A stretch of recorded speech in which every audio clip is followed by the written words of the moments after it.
Welcome to the SSI Orbit podcast, a forum for conversations that explore the ever-growing ecosystems of self-sovereign identity. And I'm your host, Mathieu Glaude. Today I host Sebastian Manhart, who is an expert in the field of digital identity and has advised nonprofit businesses and governments on how to design, implement, and scale identity programs. More recently, Sebastian has been quite active in the European Union on various digital identity initiatives, including one with the German Chancellery, where he is an advisor. He also advises the World Bank and E21. Now, I had been looking forward to this conversation from some time, with a lot of conversations happening in between the public and private sector to do with digital ID and self-sovereign identity initiatives. Sebastian is very well positioned to be in between the policy and in between the technology. And so I really think you're going to enjoy this conversation, and anyone looking and really thinking seriously about deploying national ID strategies should get value out of this. And so we start the conversation by talking about Estonia, and Estonia's digital ID, or referred to as E21 program, which was launched in 2014, which was kind of a catalyst for this whole space. We then move on to talking about what's happening in Germany, inside the German digital ID ecosystem. And we go a little deeper into how the public sector and the private sector are collaborating on various initiatives and what roles they play within these initiatives, which is quite interesting. We then get into the recent announcement between Germany and Spain and the collaboration that's happening there cross-border using digital credentials. We talk a little bit about the regulations that happen in Europe from an EU perspective and how they play with more localized or nation-state regulations. We end the conversation just by talking a little bit about wallets, what Sebastian thinks is going to happen in the whole wallet ecosystem, and projections for 2022 and moving forward. So again, if you're anyone that's looking seriously at deploying a national digital ID strategy within your country, I think these are great learnings to take and to implement, so you're not starting from scratch. So without any further ado, here's my conversation with Sebastian. Enjoy. In late 2014, the country of Estonia became the first country to offer electronic residency to people from outside the country. A step that the Estonian government, I guess, described as moving towards the idea of a country without borders, which is interesting kind of in its own regard. But the reason I bring up Estonia is that 2014, which is, we're looking almost 7 years ago from now, they kind of deployed this E-Estonia program. And people always tend to refer to Estonia when talking about digital ID coming from government. And so it would be interesting to get a little bit of background from you on the E-Estonia as being kind of the first form of digital ID really in the world coming from a European country. Just understanding how that all came about and how it's been successful or not successful. What are your thoughts on that whole program? Well, I think undoubtedly Estonia has been at the cutting edge of EID and digital identity in Europe, and probably, as far as I can tell, globally. And you have to give them a lot of credit for that. And I don't think there's been any workshop or presentation on digital identity in government in the last 7 years that did not mention the Estonia example. So they did a lot of things right. And I think especially sort of their approach, for example, to combining open data mixed with pretty strong governance principles worked out really well for them. And as such, in all of Europe, people look up to that model, and they've got 99+% of people using digital IDs. Like there's a lot going for it, and they've now been able to also expand that across other states in the Baltics. So it's the same concept. So it's been very successful. I guess a challenge that they might face is that they're almost victims of their own success in a sense, because they will probably find it harder to switch or to launch, let's say, sort of more, I don't want to say cutting edge, but sort of latest generation digital identity technology, because of sort of legacy compatibility issues they might face.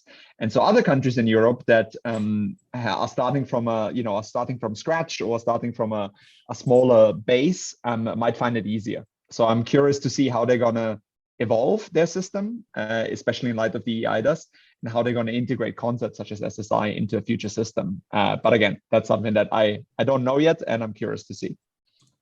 I always wondered about Estonia. It's not the biggest country in terms of population. I was just looking. They're just over 1.3 million people now. So I don't know what it was in 2014, but probably not too far off of that. So you have a sizable, but not really that big at all to run this type of program. And so it seemed like a good environment to really be a pioneer in. And it kind of makes me think of other industries as well when you talk about payments and stuff like that. That you start to look at countries in developing markets that are basically able to just skip a lot of the infrastructure that was built just because of the maturity of certain technologies. It seems like that's maybe what some of the other European countries are doing. I just wonder if Estonia has a transition plan of some sort to kind of join the trend that seems to be going on in user-centric digital identity in the EU. I'm sure they do. From talking to them directly, it's definitely something that they're following with a lot of interest, and it's something that they're probably also thinking about how to incorporate into their system. And I think what you say is very true. If I take the example of Germany, which I obviously know very well, and if you look at, for example, the digitization of the public administration, where digital identity plays a key role, you're talking about around, I think, 14,000 different systems. And because of the federal nature of Germany, it's impossible to mandate from the top what these different regions, cities, and so on are supposed to use, which is, so when you say digitizing, for example, the public sector or introducing digital identity country-wide, it is a significantly bigger challenge in a country like Germany, I believe. But that is not to take credit away from, I think, the work that Estonia has done, because even in a smaller country doing what they've done, many others have not been able to. So yeah, a lot of kudos to them. Does that mean in a country like Germany, and we'll get to what's happening in the German digital ID space in a few minutes from now, but the fact that there's 14,000 systems, and this is something that I've been wondering in the Canadian market where we're in too, is does there need to be some form of centralization, I guess, inside the processes within the governments with these systems to have kind of specific issuing bodies or specific governing bodies to this, just because just by the nature of the distribution of all these systems, it makes it a little tough to have everything kind of on the same page? Well, is it easier? Yes. Is it possible? In Germany, it would not be. It's illegal to mandate from the top because of the federal nature that we adopted after the Second World War. And so it depends on the country. I certainly see other countries that can mandate from the top. And initially, that might make things easier. There's a question around adoption that I think, if you don't have the buy-in from everyone, it might make it harder further down the line. But in Germany, you have to get creative. You have to use a carrot versus a stick. So, for example, what is happening in Germany is the government is paying for certain solutions in the digitization space and is then offering these solutions for free to these 14,000 institutions and telling them, look, if you take our solution, it's for free. If you want to take something else, you have to pay for it yourself. So it's more carrot kind of methodology. But yeah, it's tricky. Every country is different, but I know that in Germany, at least, that you can't mandate and sort of centralize solutions like this. It's just not possible. What is your role, Sebastian, inside of the whole digital identity ecosystem in Europe? You have a very interesting background of being between technology and policy in public sector and doing stuff in the private sector and non-for-profit as well. How did you get into, what is your current role and how did you get into this space? Well, my current role is I'm the advisor on digital identity at the German Federal Chancellery. So the minister, sort of the office of Angela Merkel. However, what my role really is, because it's quite generic as a title, I'm helping engage on the European and international level and trying to extend some of the work that is happening in Germany, which I'm sure we're going to talk about, beyond our own borders. And especially in light of all the exciting developments that are happening in Europe right now with the EIDAS and the European Commission, we're really trying to make sure that whatever is being developed in Germany is not going to be a standalone solution. And that's what I got hired for. My background is actually, I've been in digital identity for around 7-8 years. And I spent the first 6-7 years of that as an entrepreneur. So I was the chief operating officer of Simprins, which is one of the only, if not the only, at least at scale, biometrics nonprofit companies in the world. which is an interesting thing, but that's maybe for a different conversation. And I spent most of my time there on digital identity in frontline last mile environments. So Sub-Saharan Africa, South Asia, humanitarian context. So very different from what I'm doing now. But then I got increasingly interested beyond the humanitarian space and what was happening closer to home. And I definitely believe that whatever direction Europe is going to take in the next 3 to 5 years on digital identity is going to have a massive ripple down effect globally. And so that sort of got me to switch from being a digital identity entrepreneur into working in policy. Great. And then in the German digital ID space right now, I think there's been a lot of traction in 2021. We're now recording this in the middle of August, and there's been a lot of movement. And it's quite impressive considering, I guess, from a technology standpoint, Germany typically, and you could correct me if I'm wrong here, seems to be a tech laggard in certain aspects, but just from kind of making an announcement in late 2020 and looking today, it's unbelievable the progress that's happened in the digital identity space. So what really happened from a government or policy perspective to really set fire to this whole space? Yeah, and I think it's a painful but pragmatic and known realization that Germany is not where it should be when it comes to digitization. And as such, I think sort of a couple of things happened and culminated. But I would say the one thing that I definitely have to mention in this context is that the COVID pandemic laid bare the shortcomings of digitization in Germany and in many other countries in a pretty brutal way. And so, when suddenly everyone had to access service digitally and realized it couldn't be done without, really clunky solutions that nobody was using, that's when the politicians really realized, and Angela Merkel herself more than anyone, that something had to happen. And the message that came from a number of experts and a number of people involved in digitization in Germany was, look, the key link, the key sort of foundational layer that is missing to digitize the public administration, but also, frankly, to enable citizens to lead a digital life in a secure and efficient way, is digital identity. And so that's why Angela Merkel herself made it sort of a head of state priority, which is pretty unique in the world. Like, most politicians shy away from identity as a topic because there's a lot of historical baggage, including in Germany. And it's very polarizing as a topic, and it doesn't usually win you a lot of votes. And so it tends to be something that most politicians stay clear of. She made it a government priority. And as you said, kind of launched this initiative. And for me, it's been fascinating to see, because this initiative got launched in December. I started working there in January. And I'm an entrepreneur. I'm a tech entrepreneur by background. And I came into public administration expecting, to shift down at least 3 or 4 gears. And what I'm seeing is, but I understand this project is probably not representative, just how quickly things are moving and sort of agile methodologies, getting MVPs out and stuff that I just didn't expect from public administration. And I think this was a key element in moving from announcement to the first production pilot within 6 months. But yeah, it's been quite fascinating to see coming from the outside private sector perspective. And it's quite interesting. I think we've spoken together about this together in the past, that, and I think this is true everywhere, that technology is so rapidly moving, and it's exponentially growing, and the progress is exponentially growing in every facet of technology, which makes me personally extremely optimistic about the future. It's just incredible.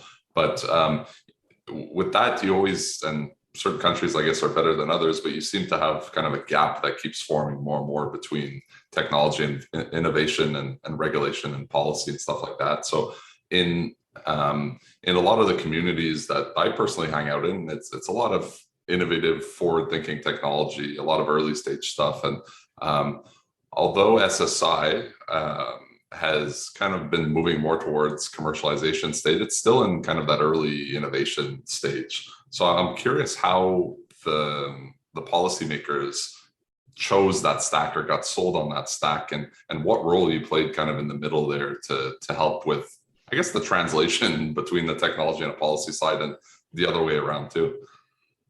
Yeah, I mean, obviously, when Angela Merkel made that announcement, it wasn't like, we're going to deploy SSI in Germany. It was very much focused on what we wanted to achieve. And the goal was to have user-centric, easy to use, appealing interfaces, but also really a focus on privacy and on reducing risks in that identity sort of, life cycle, to make sure that you minimize the exposure of individuals and citizens online.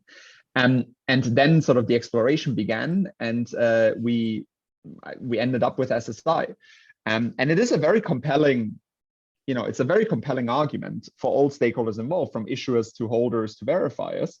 And it also fits very well into the narrative that we might talk about of getting rid of intermediaries, right? Like this is something that the intermediaries are often private. Sometimes there's also government intermediaries, but the idea of being able to get rid of these identity intermediaries is very appealing in a country like Germany, where privacy and data protection, which is already quite advanced in Europe. I would say if you look at countries like Germany or France, they're really even one level beyond what Europe is. And as such, anything that is going to be launched from the top down, from the government, has to just bake that in for like right, left, and center. And so that's how we kind of ended up there. It is true that with SSI, it's obviously great to be able to deploy that, because I guess Germany has a bit is less advanced with its digital identity than other countries like Estonia. We have more leeway in opting for something like SSI as sort of the underlying stack. However, it's also a bit of a challenge that this industry is not as mature as others. And so this is kind of a risk factor that we had to take into account, and that makes it a bit more difficult to convince other countries and the Commission and the European Union as a whole to have widespread adoption of this, because many are rightly still saying, okay, but we first need to see how this is actually working out.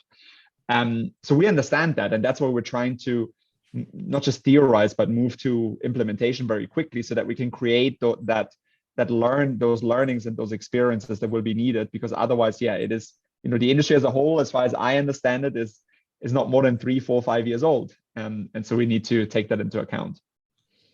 So you mentioned kind of taking an agile perspective on this, which makes sense for any kind of new product or new system that you're trying to develop. Could you walk us through what happened, or what has been the roadmap from December 2020, when this announcement was made for the movement towards user-centric digital identity, to today? Just kind of what some of the pilot projects were that have been undertaking, and kind of how the collaboration, I guess, has looked between the public sector and the private sector, assuming that there's had to been involvement from both sides.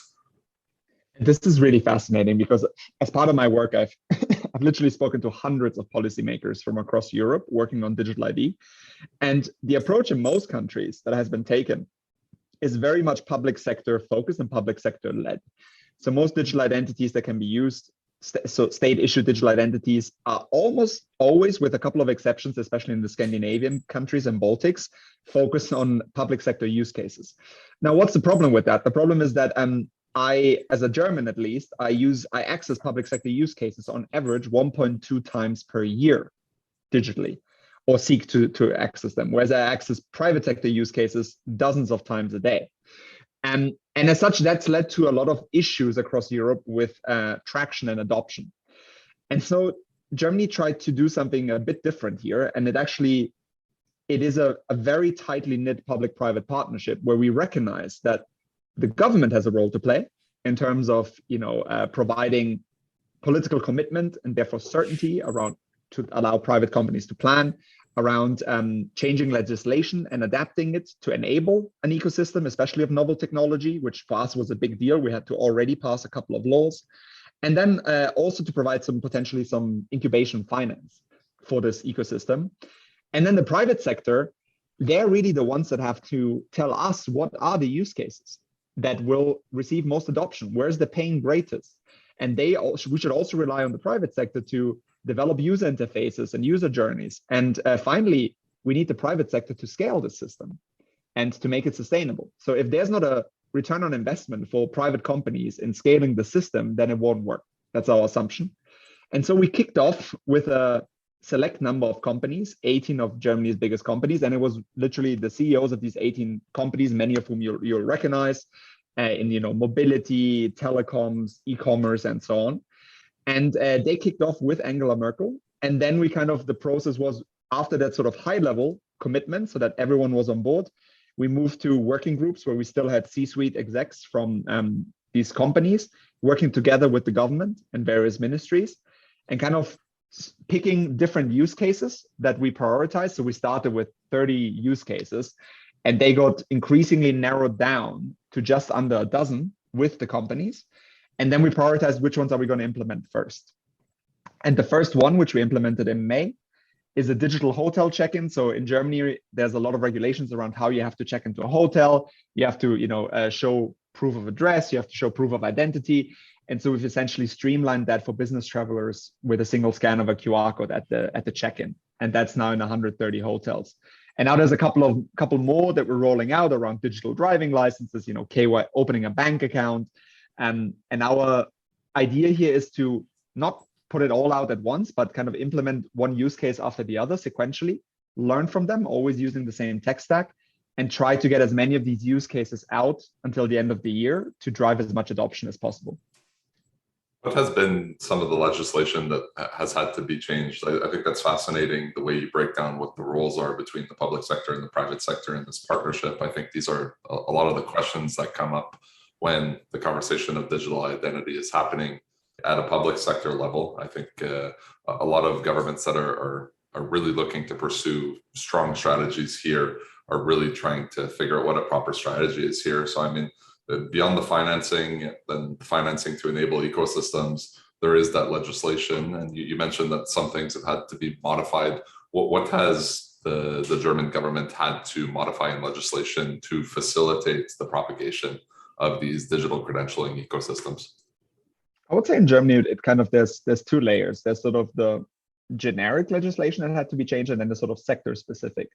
For the generic one example is the core. We use our core identity in our SSI wallet, and this core identity is derived from the German EID, which is one of the most secure EIDAS notified EIDs in the world, and it was very important for us to ground all the credentials that are going to be stored in that wallet and ground them to and bind them to this core identity that is state issued. But at the time, there was no way. So if you wanted to use the EID, there was a lot of regulation in place of how you had to connect it to an external device, and then you could potentially read it. And as a result, 0.5% of Germans are actually using their EID on a regular basis, which is very low. So what we had to change was to allow the scanning. So we had to pass a law that allows the scanning through the NFC chip of the EID to import a verifiable credential that essentially mimics the EID. And that was something that without that, we couldn't have done any use case. But then for all the different use cases, that's a big problem, I think, for SSI adoption. We have regulation, for banking, for telecoms, for e-commerce, and they're all separate. But the solution that we're developing here is cross-cutting. And so we're going to have to change a lot of stuff to allow for this. One example is for the hotel check-in. And we had to pass a law that essentially allowed this digital credential to be recognized in the same way. And this is kind of where it always ends up. For this digital credential to be recognized the same way that analog physical credentials are recognized in the process of a hotel check-in, because it is a regulated process. So these are just two examples, and that's why I think it's almost, depending on what use case you're targeting, there's definitely some that are exempted and that you don't have to worry much about. But for most use cases, I do imagine that you need a government collaborating with the private sector and committing to making the changes necessary. Otherwise, it's going to be very difficult. Yeah, so that makes it very interesting then in the process that's being followed here with the use case by use case. It makes it quite interesting because then use case by use case, you're going to need to have specific policymakers or regulators possibly around the table for this specific use case, because there could be very immediate roadblocks if they're not there to help facilitate this whole thing. So jumping to the private sector, so private sector drives the use cases, private sector drives the user experiences, that they know what the citizens or their customers want. One of the key pieces too that you mentioned was the scale and the infrastructure. The one thing, and I find that fascinating that you said that, because we've been thinking a lot about this too, is that you might log in once a year to file your taxes, or you might do a thing here and there that's related to the public sector, but moving from a paper-based process to a digital process across private sectors is it brings a lot of unknowns, because I don't think we really know, especially with government issued IDs, like, because of the nature of it being paper-based and distributed, we don't really know what the volume is or what the scale of this is, how often these things get used. So transitioning from that paper-based kind of world to this digital world brings a lot of unknowns. And I'm assuming that's where a lot of the private sector companies come into play here to really figure out how this thing is actually going to scale. Exactly. And this was a bit of a stab in the dark, and I guess it's tricky, right? Because to give you an example here, it's difficult to make everyone happy. We chose 18 companies to get going, and 4 verticals. But obviously, in each vertical, we kind of went by market share, right? Like, we picked the 3 biggest companies or 4 biggest companies in each vertical simply by market share, user base. But for every vertical, there were 15 companies knocking on our door saying, why are we not part of this? And also, in a similar vein, we chose 4 verticals that we deem particularly critical for Germany. But there's another 10, 15, 20 that probably we should also implement this in. And so this was, I think, one of the very difficult but important decisions, was kind of this prioritization, and kind of taking a phased iterative approach versus trying to make everyone happy and get everything right straight away. But that's been tricky as well with the private sector, because similarly for the tech stack, we envision an open ecosystem where anyone can, with certain standards and under certain conditions, can provide a wallet for this ecosystem, or can provide an underlying, DLT for this ecosystem that the user can choose from. But if we had opened it up straight away like this, we would never have been able to implement it so quickly. So we had to keep complexity low and kind of go. We obviously had a tender and so on, but we had to go with a specific provider in this case. And have all the others now who are knocking on the door and would like to participate. But we're like, hold on. We're just trying to get this off the ground. Once it is, we're going to open it up. So it's kind of that balance of who do you work with, who do you let in, and how do you then kind of keep everyone else warm and happy, but without them being able to actively engage yet. Right. Okay. Keeping people happy. And I guess this is the advice in any decentralized or distributed system, is you don't want to go fully decentralized or fully distributed to start with, because it's not a recipe to success. You need to start and run your tests kind of internally and in a controlled environment before expanding it. And that's true in digital identity space. That's true in any of the Web3 spaces. You also mentioned your focus on enabling Germany or Germany's digital ID program to interact more internationally. You also mentioned the travel use case, like the hotel use case is a travel use case. And I was thinking about that as travel within the EU has been made easier and happens a lot more frequently. So you have very good use cases there for use of digital identity. There was an announcement recently about Germany and Spain joining forces in the development of a cross-border ecosystem. And I know you were quite involved with that. And that is quite a significant announcement, considering kind of all of what I just said, and the need for collaboration and interoperability between different nation states. So do you mind giving a bit of a background? Because we kind of talked about what has happened in the German space. Now we're moving middle of the year, and this I think happened in July, not too long ago.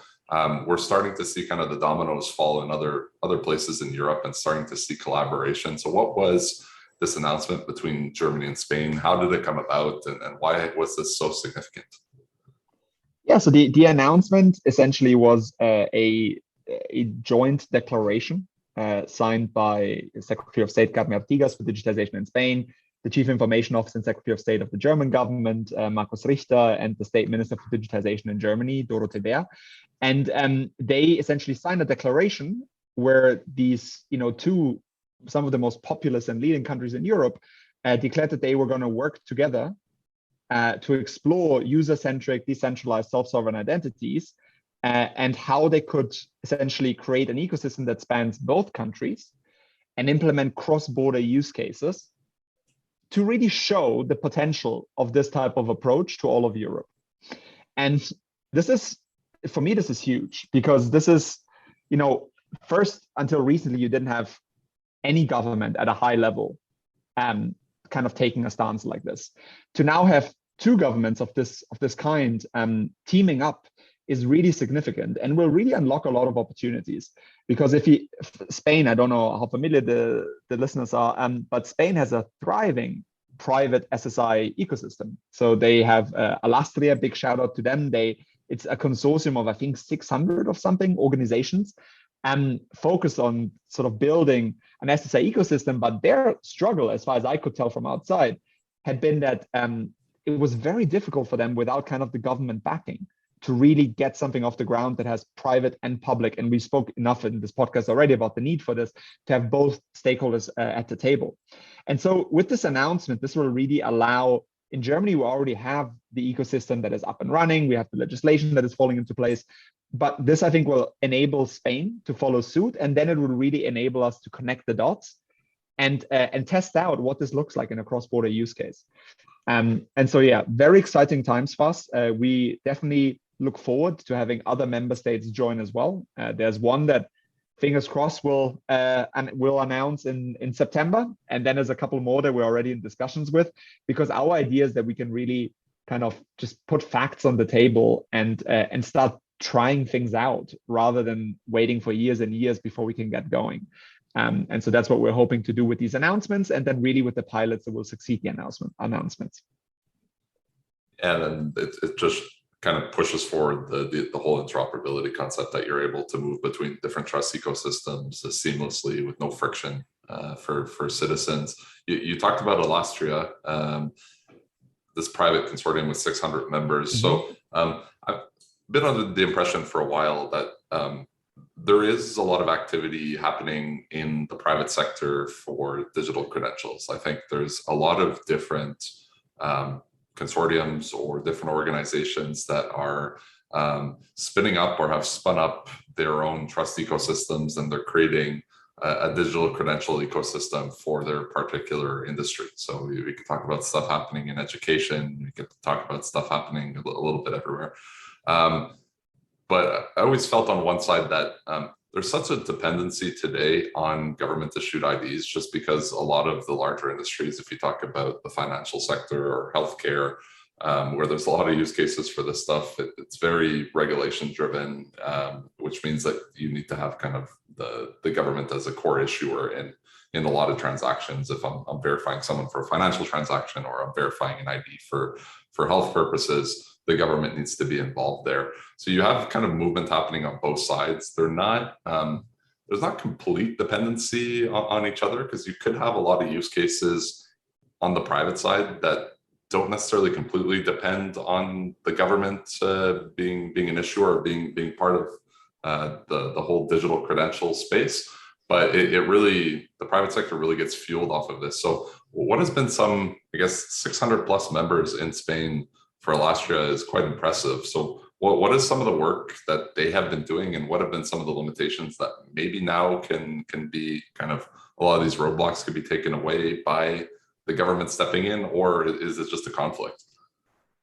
And again, I'll try to pitch in my perspective, but bearing in mind that obviously people in Spain will have much more knowledge on this. But as far as I can tell, they kind of had to limit the scope of what they could achieve significantly to these pure private to private use cases in many ways, as you described it.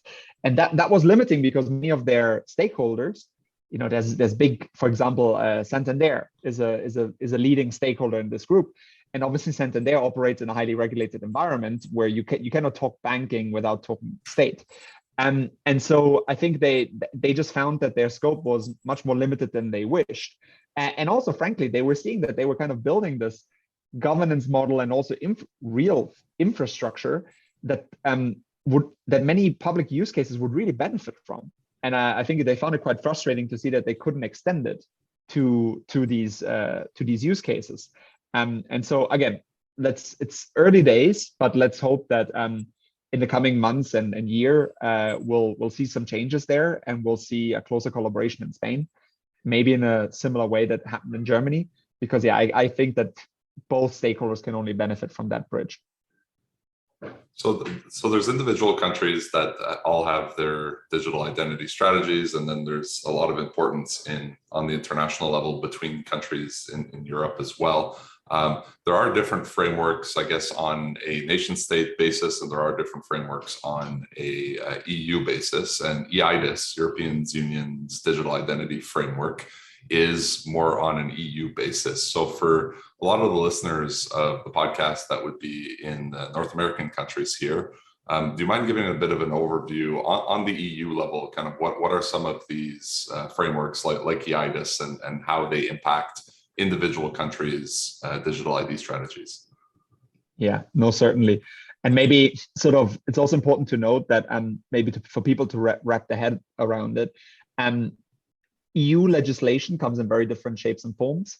Some of them, an example being the GDPR, which everyone knows, is developed at EU level, but is mandated to member states, and member states have to implement it nationally, at least to that standard. They can go beyond it, but they have to at least adhere to that standard. Other ones, and EIDAS, I would say, falls into that. EIDAS regulates, for example, doesn't really regulate what happens in a country. So Germany could do whatever they want within the German borders, without having to comply to the EIDAS. However, as soon as you have any cross-border use case, the EIDAS kicks in, right? So it has a specific scope focused on cross-border EU. And because we're an interconnected small, continent of 27 member states, you can't really act nationally without taking into account these cross-national regulations. But just sort of to set the stage, maybe what this is and what it isn't. And the EIDAS was first passed in 2014, and its aim was to regulate the mutual recognition of digital identity and electronic identity across Europe, to make sure that a citizen moving across the border could have their EID recognized in the same way that it is at home.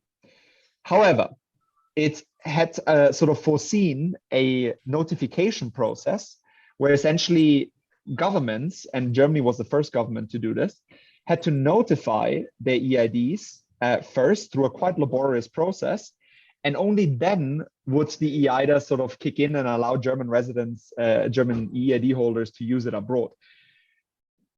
Long story short, the EIDAS, sort of 6 years after it was passed, it had been broadly recognized that it had not achieved its goals.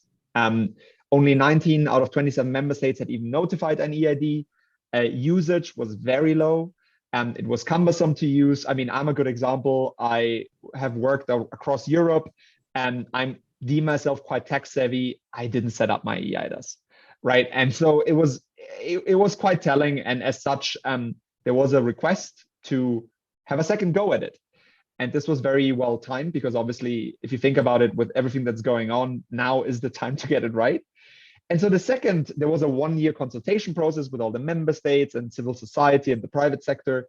And now the second round was released just 2 months ago, which is a very ambitious step up from the old one. It includes concepts such as a European identity wallet. So every member state has to issue one of these wallets to their citizens, which will be open to public and private sector applications in theory. But to manage expectations, it will take between 3 and 5 years to come into force. So this is the nature of how European regulation is passed. So it will go through, Parliament, Council, Commission, and so it will take quite a while. But when it does pass, it could be the same. Similarly to the GDPR, it could set the standard for cross-border or regional use of digital identity globally. I'll get back to the wallet in a minute, because I think there's a couple interesting points there. But one of the other key or relevant infrastructure components here in these use cases are these trust registries, or in a lot of cases, we use DLTs or blockchains. And so there's also another kind of piece here, which is the European Blockchain Service and Infrastructure, EBSI or EBSI, the acronym for this. How did this come about? Was this kind of on the same timelines as the EIDAS in 2014? This is a separate program. how does it fall into this whole conversation? So initially, they were actually pretty separate.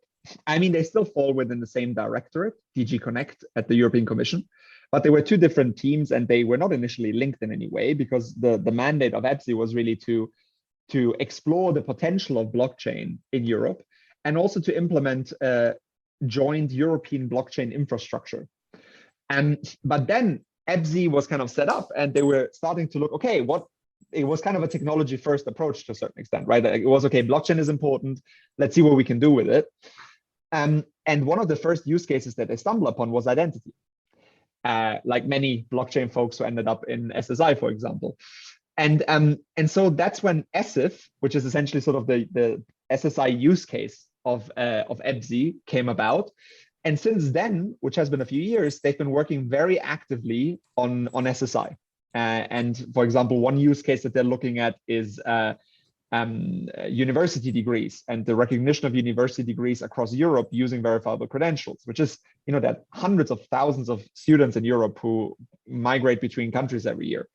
And so that's how they got into identity and SSI. And that's why now for the second version of the IDAS, they had an important seat at the table. And I would also give, especially some individuals that I know there personally, a lot of the credit for some of the changes we've seen in the latest EIDAS, including the not just the mention, but the recognition that distributed ledgers should have a legal validity in future, which is a huge announcement and huge change if that comes through in the end. And so yeah, EBSI is an interesting one because in theory it could provide sort of a common European underlying infrastructure for public or private SSI use cases in the years to come. But again, that's a bit future talk. For now, they're sort of setting up their first use case, having a couple of countries involved, and working closely with the rest of the Commission and the member states on the EIDAS.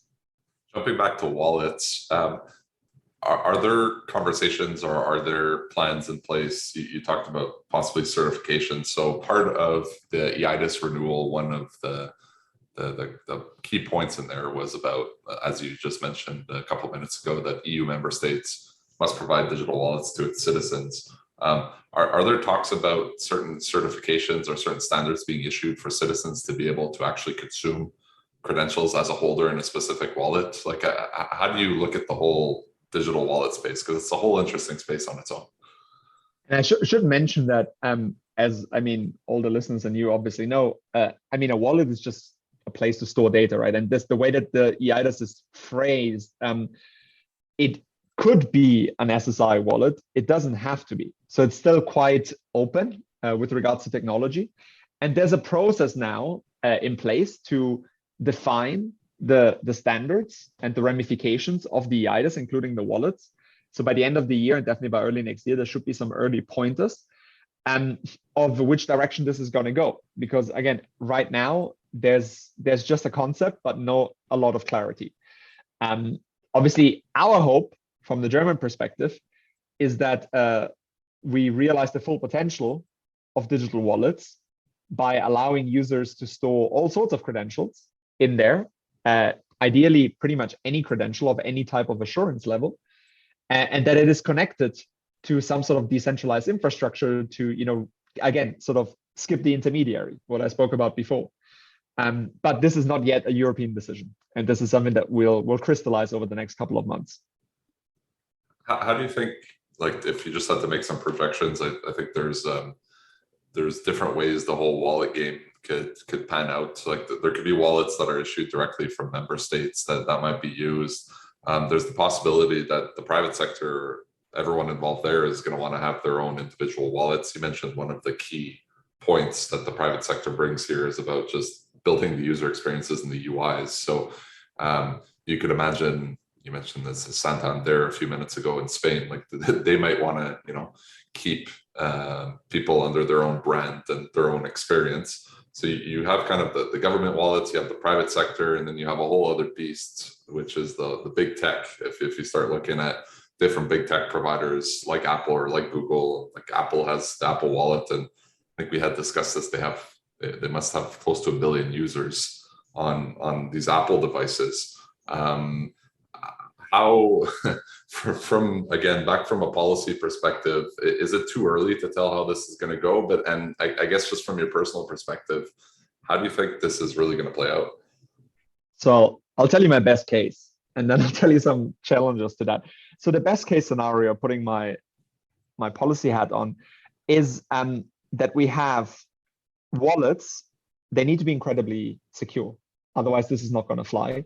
So they will have to follow certain pretty strict certifications. I don't think there has to be a single wallet, but there can be several, but there will be a lot of due diligence on these wallets. And connected to that, I cannot imagine that a wallet or wallet provider will gain a lot of traction with governments in Europe without a lot of focus on open source. And again, this comes, I know open source is just a methodology to develop technology, and I've worked in a company that had open source components and proprietary components, but from a public trust perspective and from a transparency perspective, this is key. And we've really seen in Corona, especially in Germany, for example, that providers that had open source and made the source code available and transparent, got significantly further with the public and also with the government. So I would say this is one key aspect. I don't think the government should be in the business of creating wallets. And I think most people that I know in government would agree to that. The private sector has a key role to play, so it has to be a collaboration, as I said before. And also coming sort of to the big tech example, to be honest, that is a tricky question, right? Because big tech or companies like Apple have a huge advantage in many ways when it comes to how people think of public perception in terms of usability, and especially in terms of user numbers. If you think about how easily Apple rolled out Apple Pay and has hundreds of millions of people using it, I don't think it's unrealistic to think that they could do the same for their upcoming kind of Apple ID wallet. But there's a significant problem from a policy perspective if that wallet becomes the wallet that, for example, European citizens use across the board with all their credentials, because it's not open source. There's less transparency. It is also, potentially secondary, but I think from a policy perspective, still very important. It is not a European solution. And so there's a lot of challenges with that. So I think this can go in many directions. My preference would be a private European provider or providers with open source wallets under certain certifications, but obviously we'll have to see how this plays out. So that directly, if that's the case, that open source is needed to gain public trust and traction, if that's key for adoption, then it becomes an interesting question to wonder what the private sector, if you talk about the communication companies or the banks or the larger participants in this ecosystem, are going to do regarding wallets. Do you see then, do you imagine just a few select amount of wallets being used in the market for kind of general functions, but then because the whole thing here is that if it's true user centricity and the user is in control and owns their credentials or their data, and this has portability, it's tough to stop where the credentials get moved to if the user is in control of this. Yeah, that is very true. And this is a general challenge that I see we have, because Germany, for example, envisions as open an ecosystem as possible. But the more you open it, the more you introduce these types of risks, right? And it's interesting as well, in some countries in Europe, the concept of sort of self-sovereignty is in itself quite problematic. Because, depending on the country, there's the role of the government vis-a-vis the citizen is often quite strong, in the sense that the government has almost kind of this, custodian role for the citizen. And therefore, the idea that the citizen can truly do whatever they want with sensitive data and be fully sovereign is controversial in some member states. Again, less in Germany, but definitely in some other states. So these all sort of things to bear, to take into account. With regards to sort of how many wallets, all of that, impossible to say. If another regulation says that every country needs a wallet, we are trying to prevent a situation where we have 27 different wallets, because then interoperability is almost going to be impossible. So we hope there's going to be less than 27 wallets and sort of maybe more of a joint investment in a handful of open source wallets. And you mentioned sort of the companies. We've seen this in some countries. Banks, for example, are refusing to collaborate because of exactly the reason you mentioned, right? Like they want to have all their users kind of connected to their own brand identity and user journey. We actually found that in Germany, banks that we invited around the table were very happy to engage with each other. We're even happy to engage with the telcos because they actually need very similar KYC processes in place. And so we found that, you know, when they saw the potential of what this wallet could provide, even if it isn't their own or branded their own, they jumped on it. So again, for me, it's all about getting them around the table and kind of really having a dialogue about the value that it will bring to them. If you had to look forward now, you mentioned kind of there's going to be some other announcements in the remainder of this year, which I'm excited to look out for. I think everyone listening will be very excited to look out for. But what are your projections going into 2022, and how do you think the adoption of digital credentials in Germany and the EU is going to continue advancing? Are we going to see the same momentum that we've been seeing so far this year? Because it's been kind of crazy this year, going from basically zero to where it's at right now. I mean, I think it's fair to say that the momentum around digital identity is going to keep building. I don't see a way back. I think that the pandemic has given it a boost that will not go away. And then I also see a lot of momentum building around almost sort of state-flavored SSI in Europe, which is a slight departure from sort of the original SSI, but I think it is what could actually take off in Europe. Sort of this idea of binding the credentials into an EID or a state-issued identity. And I can definitely see a lot of interest across Europe for that. When you talk to member states, there are some that have already publicly obviously expressed so, but there are a lot that would love this to actually take off in their country. And then finally, eIDAS is obviously going to be the big question. How quickly does it progress? What compromises will be made? Because, you know, in the worst case scenario, eIDAS will be trimmed down through negotiation so much that it becomes useless. And then that would really be a huge loss for Europe.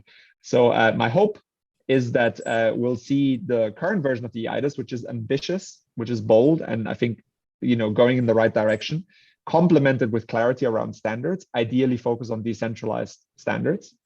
And then that could really make a huge difference in Europe and beyond. So that is what I hope. I'm hoping for 2022, but a lot of hard work needs to be put into to make that happen. Sebastian, this has been awesome. The work you're doing is quite inspiring, and I'm sure you're going to be extremely busy for a little while moving forward here. Thank you so much for doing this today.